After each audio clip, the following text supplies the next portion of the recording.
I love you, నేను నిన్ను ప్రేమిస్తున్నాను. ఇష్టమైన వారు ఈ మాట చెప్పినప్పుడు భలే బాగుంటుంది కదా. ఎందుకంటే ఈ మాటకున్న పవరే అంత. మరి ఈ మాట లైఫ్లో ఒక్కసారికే పనికొస్తుందా?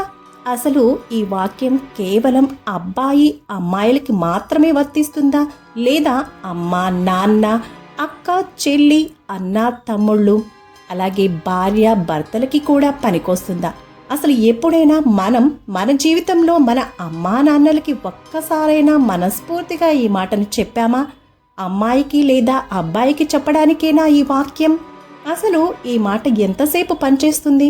ఒక గంట, ఒక రోజా, ఒక నెల, లేదా ఒక సంవత్సరమా? అది లేదంటే జీవితాంతం కూడా పనిచేస్తుందా? ఈ మాట అసలు ఎక్కడి నుంచి రావాలి? గొంతులో నుంచా, లేదా గుండెలో నుంచా? గొంతులో నుండి వస్తే ఏంటి, లేదా గుండెలో నుంచి వస్తే ఏంటి? ఒకే మాట కదా, తేడా ఏముంటుంది అంటారా? తేడా నక్కకి నాగలోకానికి ఉన్నంత తేడా ఉంది. ఈ మాట గొంతులో నుంచి వస్తే అది ఎదుటివారి చెవులకు మాత్రమే చేరుతుంది. అదే గుండె లోతుల్లో నుంచి వస్తే ఎదుటివారి గుండెను తాకుతుంది. ఈ మాట మనం ఒకరికి చెబుతున్నాం అంటే వారికి చెప్పించుకునే అర్హత ఉండాలి. అందుకే మనస్ఫూర్తిగా నువ్వు ఈ మాటని ఒకరికి చెబుతున్నావు అంటే 1కి 100 సార్లు బాగా ఆలోచించు. ఏమి ఆలోచించాలి అంటారా? ఫస్ట్, నువ్వు ఈ మాటకి జీవితాంతం ఎన్ని అవరోధాలు వచ్చినా సరే కట్టుబడి ఉంటావా అని. అలాగే రెండవది, ఎదుటి వాళ్ళు ఈ మాట వినడానికి అర్హులేనా అని. మాట చెప్పడం చాలా తేలిక, దాన్ని నిలబెట్టుకోవడమే చాలా చాలా కష్టం.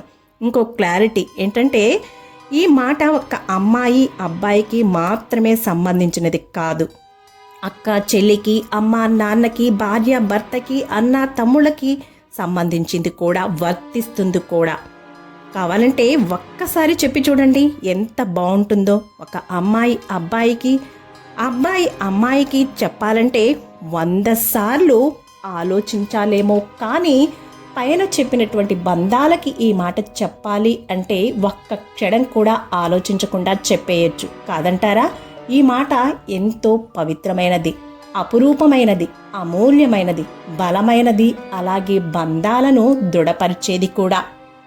అలాంటి పవిత్ర పదాన్ని టైంపాస్కో లేదా అవసరానికి వాడుకొని వదిలేయడానికో ఉపయోగించకండి. ఎదుటివారి మనస్సులతో ఆడుకోకండి. ఎందుకంటే మనం ఏది ఇస్తే అదే మనకి కొంచెం లేటుగానైనా తిరిగి వస్తుంది. మీలో మీ అమ్మా నాన్నలకి ఎప్పుడైనా ఐ లవ్ యూ చెప్తే ఎస్ అని, చెప్పకపోతే నో అని కామెంట్ చేయండి. Thank you.